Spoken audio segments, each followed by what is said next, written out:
Your genes hold the answers to your family's overall health. I'm Dr. Paula Krupstad, and on the Get to the Root with Hope for Healing podcast, I sit down with experts in genetics, functional medicine, and family care to explore what's really going on beneath the surface so you can stop guessing and start healing.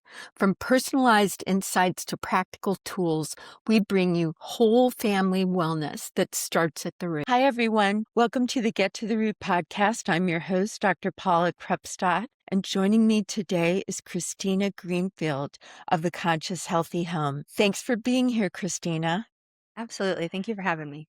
Christina's been on the podcast before because she has dealt with very personally watching one of her children, and in fact, both of her children suffer from chronic congestion, asthma, ear infections, but also the label of autism, and that label has been removed. And so that was an incredibly encouraging podcast, and you gave so much hope to so many people. But now, based on the journey that you've gone through, I would like you to tell the audience about what the Conscious Healthy Home is and why you started it. And I also just want to give Cristina a shout out. Cristina is an attorney, a mother, a wife, and she has lived through what it means to move out of a water damaged structure. And I'd like you to tell us what the Conscious Healthy Home is and the impetus for starting it. Of course, I'm happy to. And thank you for the opportunity. I think really Conscious Healthy Home is born because of you. Oh, that's, So I think yeah. we were incredibly blessed to find you at the beginning of our journey. And so there's kind of two parts to the journey whenever you're figuring out that you're trying to leave a water damaged building home and that your family is sick because of it. The first part is figuring out what's happening in your body. What do you have in your toolbox and your genetics? And then what are you experiencing currently with your blood work and things like that? And you relieved that burden from me. I didn't have to really worry about that because we had you. But what I did have to figure out was, well, how do we get out and how do we make sure that doesn't happen again? And, because looking back, we felt like we did the right things. We had inspections before we bought this house. We felt like we were diligent. And to have missed something of that gravity that impacted my family that way, I just thought, financially, we can't do that again. Emotionally, I can't do that again. I need to heal my children, so I can't put them back in that situation. And so I needed to figure out how to bridge that gap for me and my family. And Cristina, so, yeah, sorry, I didn't mean to interrupt there. it's okay. I didn't know that about Conscious Healthy Home and I want to thank you for those words of affirmation, but what you have created, because there are so many families so greatly affected by what's going on in their home and they just don't know what they don't know. So Yeah. by bringing this to light, you have had this ripple effect that is helping so many people. And then by Thank you. training realtors, it's huge. So, okay, so I'm Yeah. going to let you dive back in. Thank you. I think, I think I'm a person that just figures out, I know that I'm a capable person. I'm a pretty smart person. And I think most people Yeah. are. To have been so blindsided by what happened to us, I just thought we have to bridge a gap, and I grew up, I was trained with some of the largest companies in the world. And, those companies that I've supported from a legal perspective, it's all about collaboration. It's not about just saying, hey, there's a risk, don't take it. It's about saying, well, there's a risk. How do we reduce the risk? What level of risk are we willing to accept? And how do we make sure that whomever we're also working with to accomplish whatever project, whatever goal is also, whole? And so I just took that mentality that I've been trained in and I leveraged it with Conscious Healthy Home to try to help people understand, yes, there are risks, but there are ways to manage it. And I can help you bridge that gap both with your contractors and, personally. Okay. Yeah. So when someone goes to your website, it's conscioushealthyhome.com, correct? Yes. Right. So here in the Houston area, I refer people to you very frequently. Thank you. You've got a lot of information on the website. So can you tell the listening audience what they can find on the website? And I'm just thinking about families that, first of all, they go, okay, so I've got these elevated levels of maybe mycotoxins Hmm. or what we call endotoxins, which are basically toxins released by bacteria that's from fecal matter. Mm-hmm. And that is within many water damaged homes. And then something else called actinomycetes, which in recent years, it's actually responsible for 47% of people with SIRS, whereas That's wild. mycotoxins, yeah, it's like Yeah. less than 7%. Mm-hmm. So what can they find on the website and where would they start? Yes, this is a Okay. good question. This is the perfect question. So on the website, they're going to find a lot of information. One of my big missions is education because I feel like when we can be educated, that's when we start to relieve the fear. I think a lot of us are afraid because we just don't understand what we're up against, what we're dealing with, what our options are. So there's a lot of opportunities for people to self-educate. I don't want anyone to ever feel like you have to work with me or any other consultant in order to get through this. I think you can self-educate. And so I try to provide resources for people to do that. There's a blog where I try to kind of break everything down, in my language and lots of different topics, kind of whatever is the hot topic in my DMs or whatever, I end up creating a blog for it. There's building science resources because I think that's the really important part is that mold, microbial growth, endotoxins, actinomycetes, these things don't come out of nowhere. They start because of a variety of different issues. And so helping people to understand how their home operates as a system, understand just basic physics can kind of help them be able to map and understand why did this happen? And I think understanding that why did this happen helps them to move forward. There's also resources on my website for real estate agents specifically because in my practice, I'm helping people specifically working through remediations and renovations and retrofits, and also people who are trying to find a way to build a healthy home. So they're starting from scratch and they want to build a healthy home. And we have lots of specific questions and resources related to that. But I realized that there was a lot of people who were coming to me and they were saying, well, that's great, but I don't want to build a healthy home and I'm not interested in diving into this renovation or remediation. I want you to help me, where are the real estate agents that can help me find a healthier home? And I went out there and looked and there's green certifications and there's lots of different, continuing education opportunities for real estate agents, but there's nothing that was bridging this gap. And so I created this. I created the Conscious Healthy Home Realtor program so that I could train real estate agents and let them know that there are so many people now to whom healthy homes is really important. And this is a really growing community. And I want real estate agents to understand how to support them and support them well and support them right. And also make sure they're not inadvertently taking on liability by accidentally saying or doing something that could put them at risk. So we have a directory of all of our certified agents. We have over 40 now, all over the United States, not just in Great. Texas. Yeah. And I just had somebody today who was asking about setting up a meeting for a significant amount of their realtors in their brokerage. So we've got brokerages that are reaching out, specifically trying to get their real estate agents to have this information. So it really is a movement. But there's a directory on the website where, if somebody says, I'm looking for a real estate agent, and they're all there, they're listed there. That's refreshing to hear. Can you Yeah. tell everyone who's listening the pitfalls in green realty where you could run into Yeah. problems there? Yeah, sure, sure. So I think the term green realty in and of itself is confusing. And it's probably because of my legal background, but any word that's not defined, I think is problematic because people start to insert their own definitions for whatever the word is. And so green to some people might mean sustainable. Green to some people might mean energy efficient. It might mean low tox. It might mean, sourced locally in the United States, or it could mean different things to different people. And that in and of itself is kind of the problem, is that we don't really know what they're talking about when they say this. So green realty could mean different things to different people. And so we don't really know what it means when there's this green movement. What are you talking about? Are you talking about energy efficiency? Are we talking about material toxicity? Is it only the interior material? Are we also talking about the building envelope? What do we mean when we say green? And that's why, if you just Google greenwashing, it's a problem and it's a real litigated issue because this term, so broadly reaching, has been so misused and consequently misunderstood.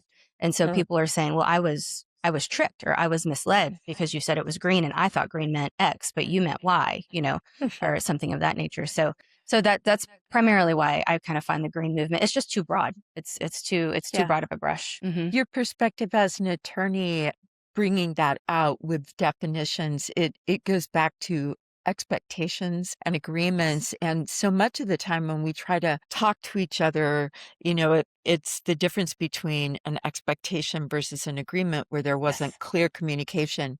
What I was kind of alluding to, and in the Houston area, there's a particular school district that has a green school. And unfortunately, they had a lot of recycled products that mold and there was so much microbial growth that it was actually an unhealthier place for children to be. And Wow. we've had a number of children from that particular school district that have been sick. And once you dive a little deeper and find out, well, where do you go to school? And Mm, it's like, this can be a problem. So having these real estate agents that are willing to just work with people and understand what SIRS is. I yeah. mean, they have to color within their own scope, but to understand that, like you said, it's a growing community and people need help.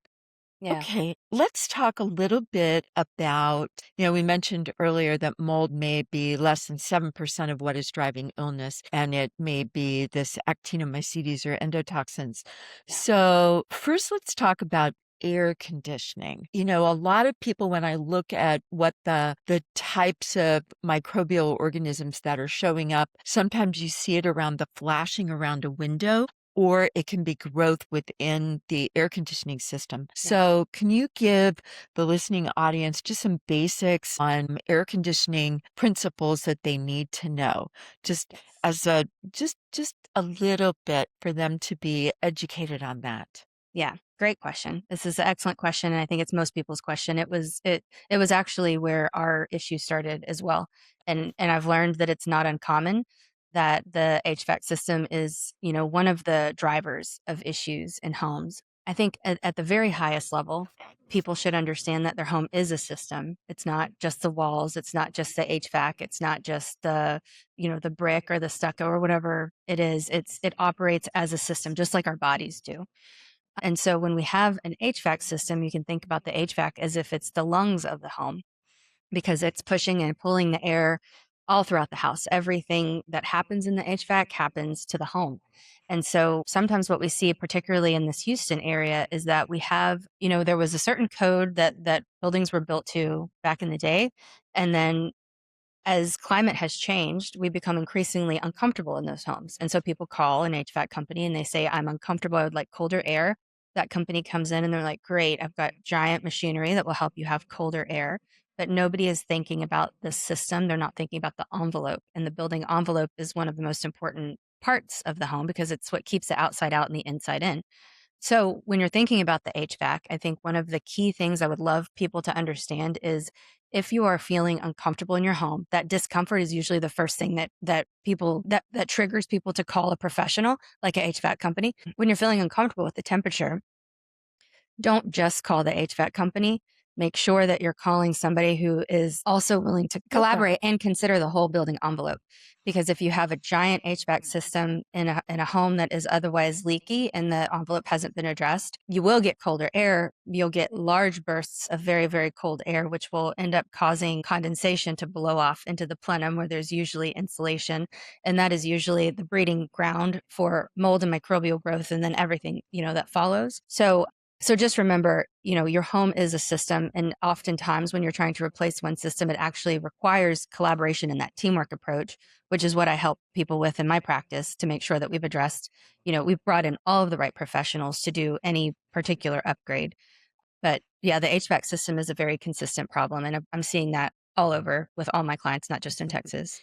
I don't know about you, but before I even dipped my toe in this, not knowing that I myself had, this chronic inflammatory response system or syndrome Hmm.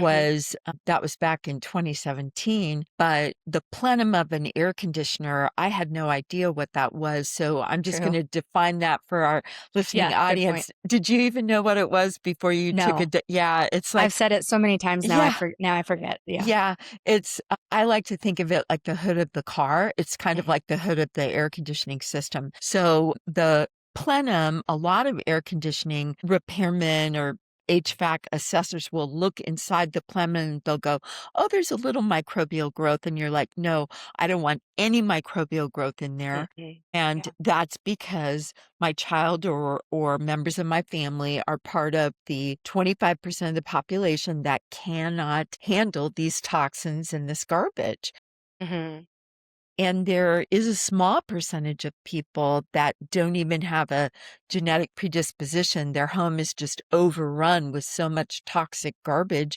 They have no clue because it may look beautiful, but when you get in the walls and you go through and you look in the HVAC and it may not even smell bad, it can be really, really bad. Okay, Yeah. so that helps the envelope of the home and the air conditioning system. Can you explain to people, well, if we do testing on a home and it comes back high endotoxins, many times we'll come in a plumber and we'll ask him to do something called the smoke test. When you Mhm. talk about systems of a home, Christina, would you expound a little bit about high endotoxins and sewer gas and what you need to collaborate with a plumber to do within a home? I'd like to thank Fagron Genomics for sponsoring our podcast. Without knowing what your precision genetics are, you don't have a roadmap. So please log on to our website, schedule a welcome call, and see what the Wellness Blueprint can do for you. That's the premier and proprietary genetic panel that Fagron has allowed us to create.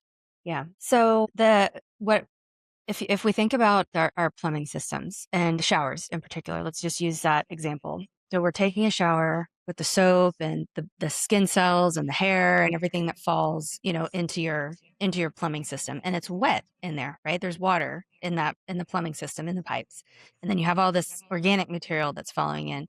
That's the perfect breeding ground for endotoxins. It's the perfect great breeding ground for mold and microbial growth. And then our shower systems are usually also plumbed into the systems where your toilets are, right? And so if you have a toilet, for example, it's like, let's just say the toilet is on the right-hand side of the shower and the shower never gets used. It's a guest shower. Sometimes the toilet gets used, but the shower never gets used. And so the water that is in that pipe is purely sewer water. It's not getting flushed out by like the shower water, the shower drain. And so all of that just kind of gets stuck in there. And then something called stack effect. We probably don't have time to go into all the details of stack effect, and maybe nobody wants to have all the details, but just know that your home is sometimes taking in air.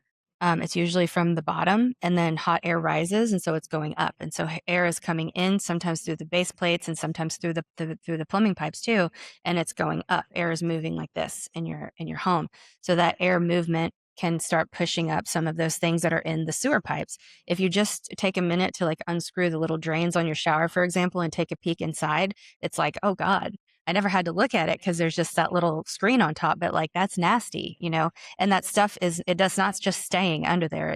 It's moving up into your home, into your system. It's affecting your indoor air quality. And so that smoke test is very, very important to understand. Well, how is the air that's in these pipes, or how is whatever's in these pipes moving up into our home and potentially contaminating our indoor air quality? So the plumber would be able to assess with that smoke test, because they'll be able to see that the smoke kind of lets you know where the air is traveling, right? And so you can see it coming up. And once you've verified that it's coming up in your system, well, then you want to understand, well, what is causing the air pressure differential that's causing the air to move? Because air needs both pressure and a pathway. In this case, for the plumbing, the pathway is the plumbing, but the pressure is what you want to understand. What's causing the pressure? Sometimes it's the HVAC system. It's incorrectly sized. It's causing pressure differences in your home, and it's artificially causing some of this movement up through your pipes. Sometimes it's the fact that we have a very leaky envelope, and so whatever hurricane season is coming, the pressure changes outside can start pushing things in. Sometimes it's that we have an overly humid bathroom, and somebody told you to leave the exhaust fan on. Well, every time you're pushing air out, you're bringing air in, and air is always going to come the path of least resistance. So it may be coming in through cracks and defects, and it may be coming in through your plumbing system. So when that, it's an excellent first step to call the plumber, see if you even have that issue. But then your next step would be, well, now we need to assess the envelope. Now we need to assess the HVAC. We need to figure out where the pressure is coming from so that we can relieve it. Thanks for explaining that. Yeah. And yeah, there's so many moving factors or, moving parts to this whole thing.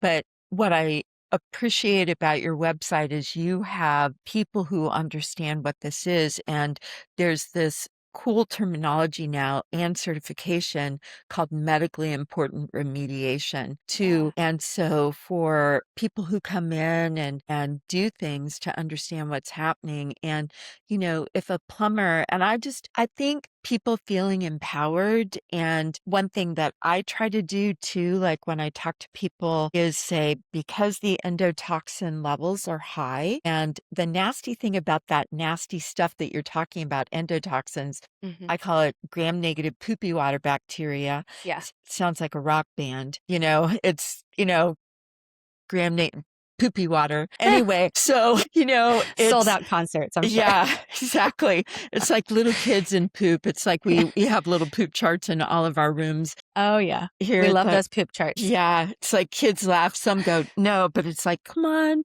tell me Yeah. what your poop is like." At least we're training the younger generation to at least look at their poop to try Mm. to determine, Yes. So good. but pun not intended, that those endotoxins are so harmful, and they're actually responsible when there's a lot of atrophy, Hmm. meaning we do some brain scans, like it's an MRI of the brain with a certain setting on the magnet, and it's just the setting on the magnet called a neuroquant.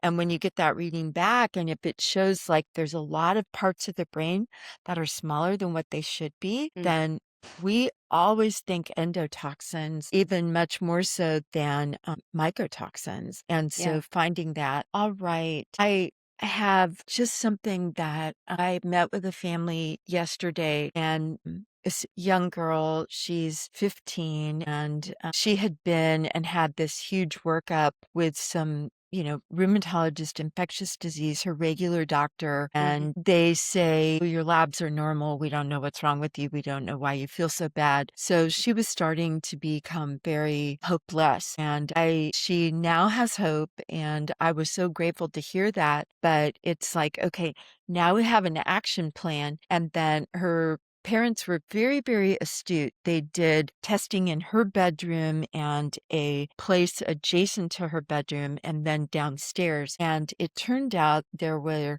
high levels of Stachybotrys chartarum, which is the Mm. classic toxic black mold, and then Yeah. Aspergillus penicilloides. They were both 10 times higher than what they should be, but the endotoxins were also elevated. So now, Wow. even though they've had people come in and assess and do spore trap testing through the air, Hmm. and there's a time and a place for all of that. They can Yep. target their investigation in the home to what's going on right near this girl's room. And so for them to go, okay, we're not crazy. We have a Yeah. reason for all this pain and this discomfort and GI Mm. things. So one of I the love most, that.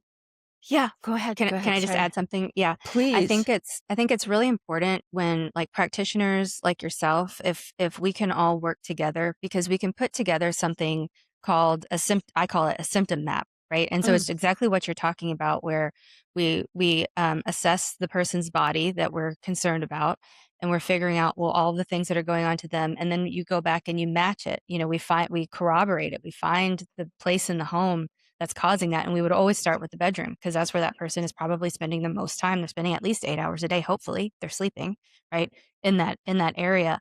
And then we overlay it. It's almost like when you're looking at architectural drawings and you see, there's the one layer, it's the floor plan, and the next layer is the electrical, and the next layer is the plumbing, and you can, peel them all back. We're sort of doing that with individuals. And so we're looking like, well, who's the most sick?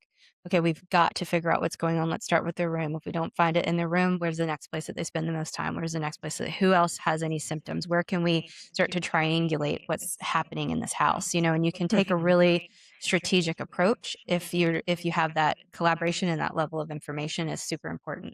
Yeah. Have you found when you engage with people that are potentially living in a water damaged structure that's older, that over time they lose their sensitivity and they can't even tell that where they are, it's just, yeah. Do you see that Yes. too? Yeah. Yeah. I It's think I experienced that. Yeah. Yeah. I think I experienced that. 'Cause when we came to you, it was for one, our one daughter, and then eventually all of us got tested and diagnosed, and we all had SIRS, and we Yeah. all had such different symptoms. And like my husband and I looked at each other and we were like, well, what do you mean we're just as sick as she is? Because we don't have those same symptoms. And what I, anecdotally surmise too is just like, well, we've had lifetime of toxicity where like our we've like progressively been feeling unwell to the point where our baseline was so skewed. Yeah. And so like over the years as we've healed, I'm like, oh wow, I was not well.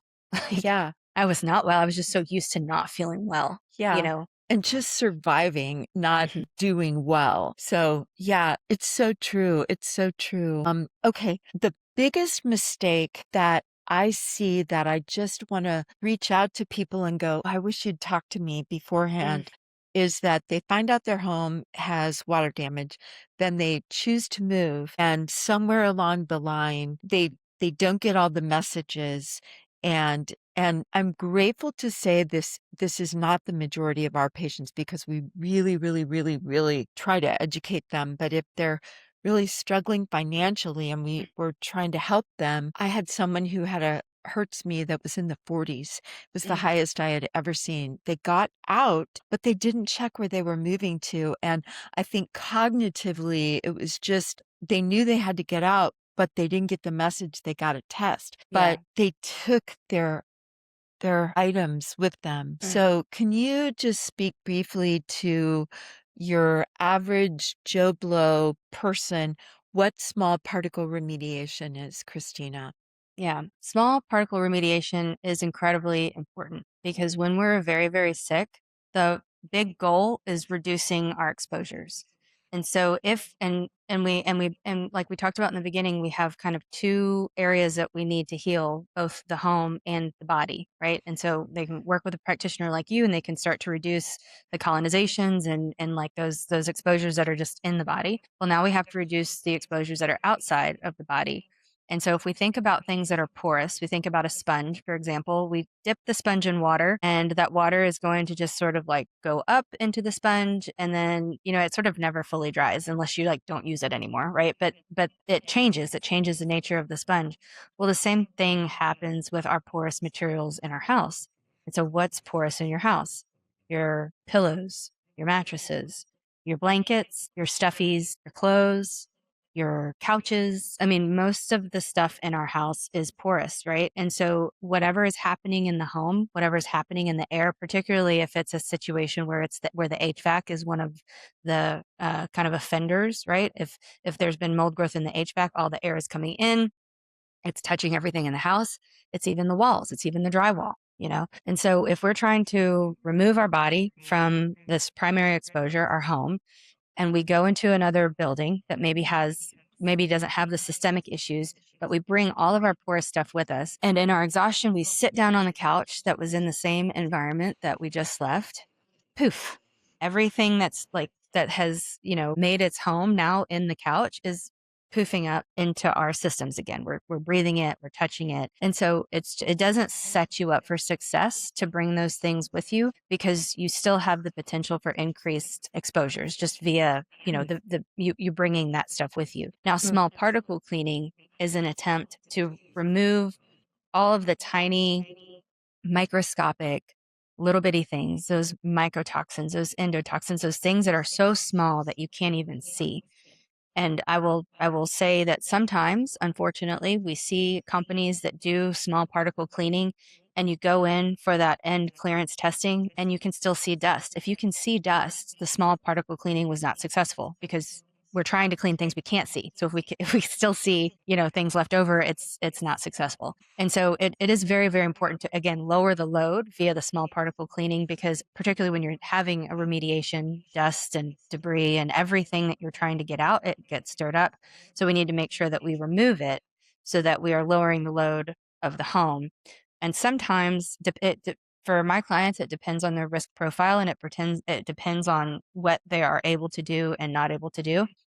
For my personal family, we had a very low risk tolerance because we were just incredibly distraught, Yeah. by Yeah. what we learned. And so we left like 90% of what we owned. We didn't bring a single mattress. We didn't bring a single couch. We threw away almost I think all of their stuffies, actually. I don't think there was any that came with us. And that's an approach that you can take if you have a risk tolerance that is that low and you're willing to live without furniture for a while.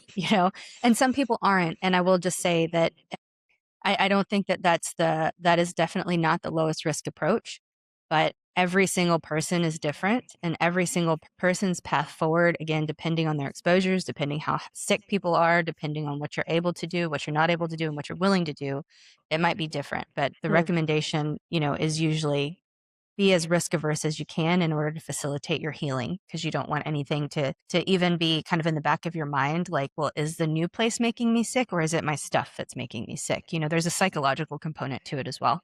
Yeah, that's so critical. It is so critical. People die from the consequences of chronic inflammatory response syndrome, and they may have no idea that that is what is driving it. Yeah.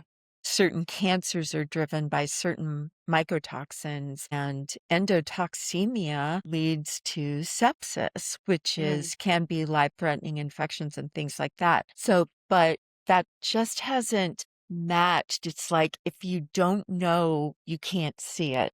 Yeah, it's We true. may have talked about this before, and I wonder, have you ever seen there's a movie called The Sixth Sense with Bruce Willis? Yeah. Does that ring a bell? Yeah, Yeah. it's like it was this little boy was seeing dead people. I see dead Mm-hmm. people everywhere. Mm-hmm. Well, Yeah. I see sirs everywhere. Oh my It's, gosh. Yeah. it's like someone calls for a welcome call and they start describing what's happening. And like you said, it can be so different for every single person involved. Mm-hmm. Well, Christina, I want to thank you for your time. And I just want to give the Conscious Healthy Home a shout out. And in the show notes, we'll have the Conscious Healthy Home and with all of your social media information there. And that will help our listening audience look at these amazing resources. And then for realtors who might potentially be listening, please go through this course with Christina, her organization, because it will allow you to partner with families. Have you, I'm not quite sure, Christina, the verbiage that empowering families when they work with realtors, what are some words or what are some things that a family can say to a realtor when they're looking for a home or a place to live to kind of guide them? Let's say that the realtor isn't that educated, because in the back of my mind, I've got something I want to comment on, but I want to hear from you what you teach families to say to a realtor.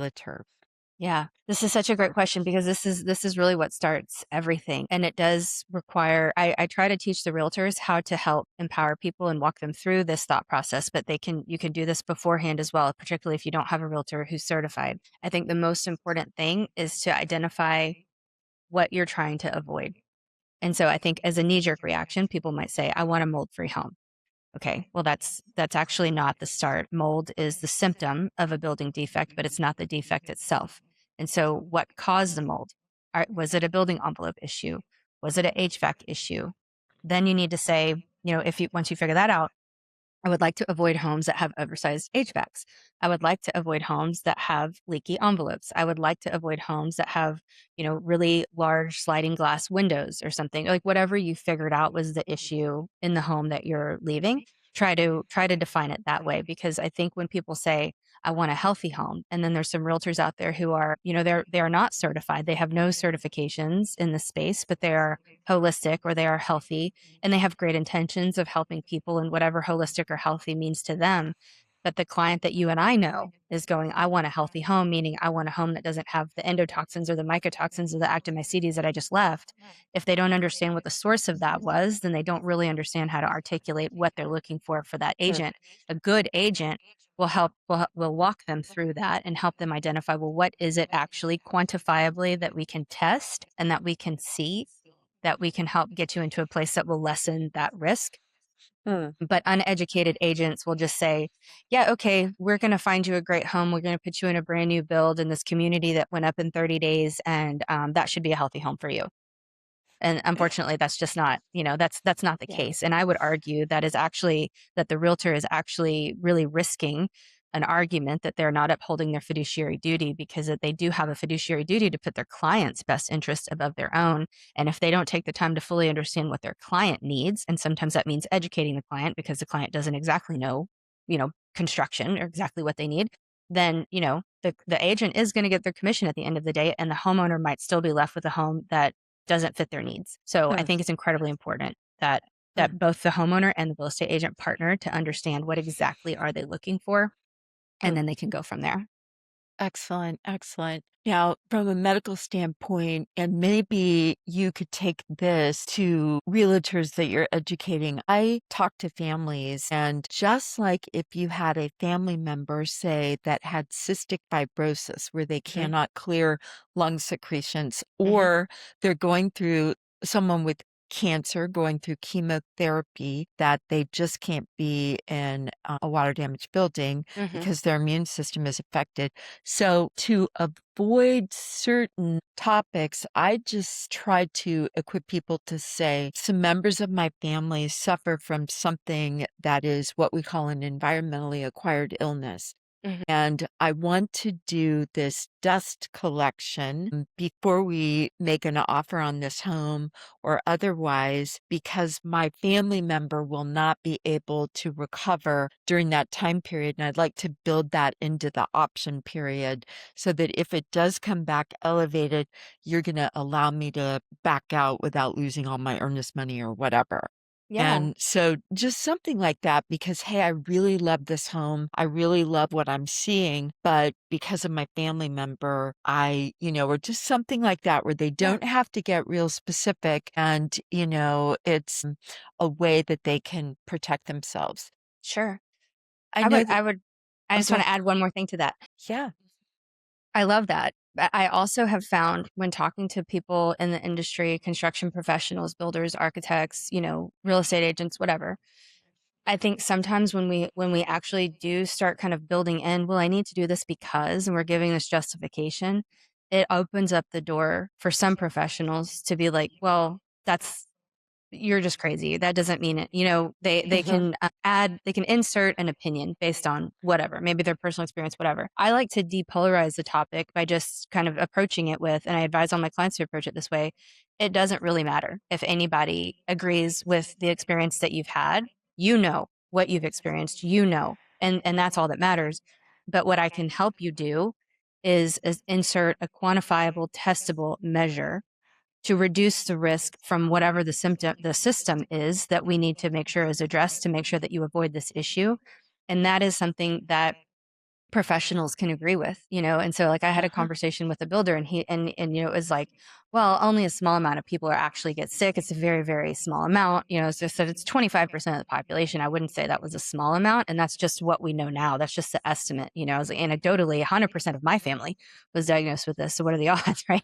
Yeah. But I just said, but it doesn't matter. It doesn't matter to me if you accept that that is my family's experience or not. I need to understand what level of air tightness are you going to be able to provide? What are your control layers? What is the air control layer, the vapor control layer, the water control layer, the thermal control layer? How are we going to assess those control layers, and how are we going to size the mechanical system? How are we going to test it? How are we going to verify it? Is it third party?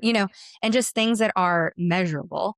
Because Yes. when we can address the things that are measurable, then the client is going to end up with the result that they want, which is a healthier home, healthier Yeah. indoor air quality, a home that manages moisture, vapor, all of those things. And that's been successful, that I Mhm. have been Mhm. successful. And then further, I tell people, well, it actually limits your liability, because Mm, people who are in healthier homes and more durable, resilient, comfortable homes, they're not calling you back because you did it right. mm. They're not sick. Yeah.